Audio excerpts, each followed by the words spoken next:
Hi, I'm Jill Menze, news editor at PhocusWire, and we're here with Cuthbert, who is the founder of Viator, the former CEO of Rome to Rio, and a board member of Veltra and JRide. So, I tried to retire, but... You tried to retire. What was that not enough that I listed off? You had to come back? No, I mean, the travel industry is such an attractive place to be that it sort of drags you back in. Drags you back in? What specifically about it keeps you coming, drags you back in? Well, the travel industry, I think, unlike virtually every other industry that I can think of, relationships are the thing that keeps it going. I mean, even dire competitors have partnerships with each other. Right, that's true. Everybody is in partnership with everybody else, and partnerships are built on human relationships, and you make a lot of friends, and you want to keep coming back to see them. So you find ways to do that. You find ways, and we'll find ways to entertain you if you come back. So right. Yeah, so you did already speak on a panel session earlier on Center Stage, and you were very positive about the industry. What makes you so positive? I think the thing that makes me so positive is seeing around the world the way people have just jumped back into travel.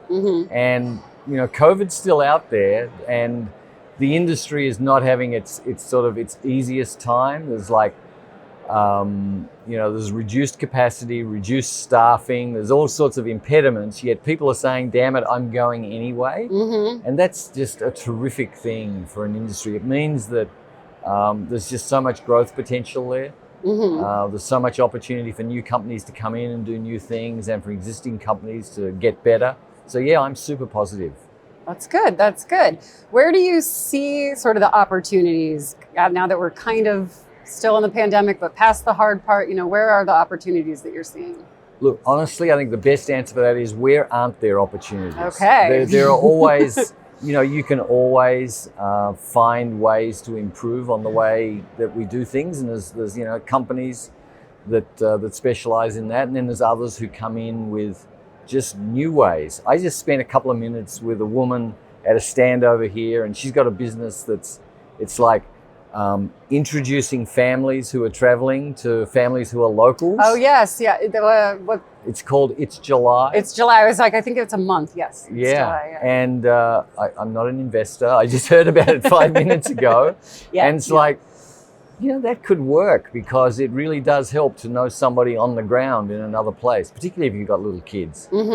Yeah. Where else are you seeing opportunity? Is there, more sustainability that we're going to see, or where are you kind of seeing growth elsewhere?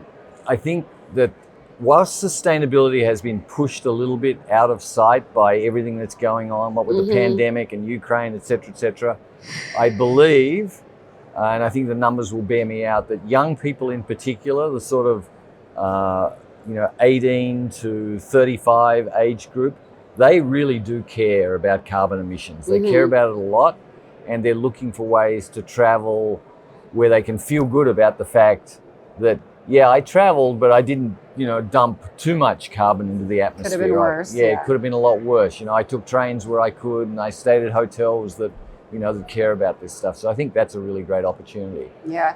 Do you think we're seeing too many companies kind of greenwashing us? Because, we're seeing a lot of travel companies making these proclamations, or they're doing this and that, but so much of it doesn't seem to have the substance behind it. How are you kind of seeing that messaging being put out there? Oh, I think the easiest thing for an established player who's using a lot of carbon, products, is to fudge the numbers a little bit. I think that's like, I'm sure that hasn't been done before, right? Yeah. In any sector, but there's a terrific opportunity here for third parties who have validated numbers, that consumers can believe in, to step in. I think Google are doing something in this space. Normally, I'm hypercritical of rare compliment. Yeah, I'm sort of hypercritical of Google going sort of outside the rails, but this is an area where I think they, as an independent who understand data really well, could add significant value. And I think their corporate ethos would lend itself to wanting people to use less carbon. And if they could help do that, that would be great. Got it. So I know you're retired, but if you were to come back into the industry, where would you kind of specifically see an opportunity for something you could do? the first thing I want to do is I want to get into the car rental space so that when I'm at the counter, the person on the other side doesn't have to write a novel. What are they doing over there? I'm wasting people's time. Because I keyed that information in already, right? They've got it all. What are, that's a mystery to me. No, Okay. Beyond that, I don't want to come back. Ground transportation, though, you heard it here first. I mean, if anyone can do it, you can figure it out. But yeah, how do you kind of view things differently now that you're not in the day-to-day muck of it? How has your perspective changed? Do you feel like you see a bigger picture now that your focus can kind of broaden? Yeah, you definitely do. Once you're outside of the operational aspects of a particular business, you begin to be a little bit more forgiving about things, about the pace of change, about the details, and you begin to see more the sort of inexorable improvements that are always coming. I think there's some weird anomalies happening right now. For example, with some low-cost carriers are even charging you for a carry-on bag. Oh, right? yes. So in the same way that there was this anomaly where, your train ticket from Gatwick could, to like from your house to Gatwick, say, might be £20. And then you could get a flight to, I don't know, Tenerife for £2. That's crazy. But there's going to be an anomaly where you could decide, I'm not even going to take a bag. I'm just going to go to Uniqlo or H&M when I get there. I'm going to buy 4 outfits and it's going to cost less. That's not sustainable, though. No, it's really dumb, and we need to get past that sort of model. Yeah, that's definitely true. But speaking of your past companies, what are your thoughts on Tripadvisor potentially spinning off Viator? I don't think anybody at Tripadvisor would be surprised to hear me say that I don't think they were a good buyer for Viator. They haven't done, the company's grown, but it was going to grow anyway. Thank goodness they decided to reverse gear when they almost decided to sort of retire the brand.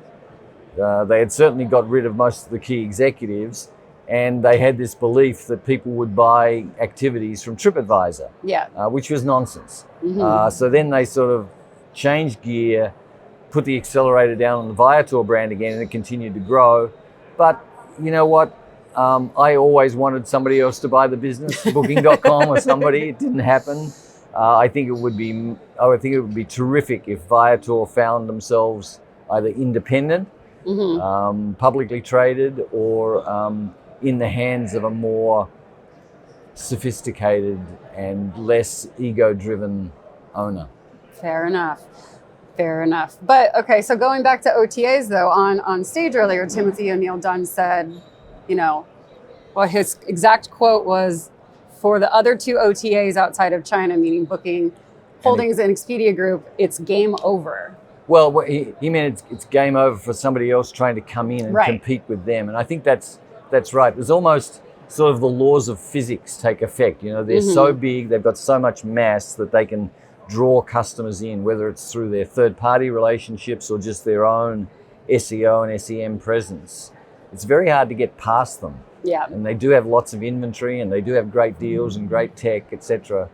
It's hard to amass that sort of kit bag of positives. Yeah. Do we think we'll see more from China infiltrate, Western parts of the world? Look, our cultures are so different. The way they think about the world is really different. I think Hopper is an example of something that has come out of left field. Yeah. I thought there's no way knowing those guys can build something around a mobile app. And as usual, I was completely wrong about that. They've done tremendously well. Yeah. Do you think a lot of that has to do with their fintech offerings and the payments? Or do you think it's something they're doing differently in that regard as well that's kind of elevated them? I wish I had an answer for that. I don't know why they're so successful, but their customers love them. Got it. Okay, I want to touch on 2 other topics from the panel that you kind of scoffed at. First one being Spax. Well, money in search of a solution. It's like, I don't know, it just seems the wrong driver for an investment. It's like, we've got a pile of money here, now let's find something that needs a pile of money. I think it's more organic than that. Successful deals are more organic than that. Yeah. So I'm not sure I've explained that very well, but No, yeah. I mean, it's kind of like that. The money was there, and then all these people kind of went for it in this specific way, and it all happened at once, and now things aren't good. Having said that, Chris Hemmeter, he's a smart operator. I'm sure he's going to make something. Yes, work. yes. There will probably be okay. All right, and then second one, blockchain. Well, my history is as an intermediary. Right. Intermediaries add value. I don't think there's any value, or it's not a good customer experience for a customer to have to figure out what are the best things to do in Barcelona. How is the customer going to know what you do in Barcelona? Who are the good operators? Who's licensed? All that type of stuff. Intermediaries play a really important role in going into that market, figuring it out, giving you a list, saying, we've figured out that these are the guys that they'll turn up and collect you at the right time. Their drivers are licensed. They won't turn up drunk, all that sort of stuff. And if there's a problem, you can call us. Travel is an industry where intermediaries add really significant value. And, I certainly wouldn't want to travel without a trusted intermediary in between me and my destination. Yeah, but we do see blockchain-based OTAs. What's the value in something like that? That's a good question.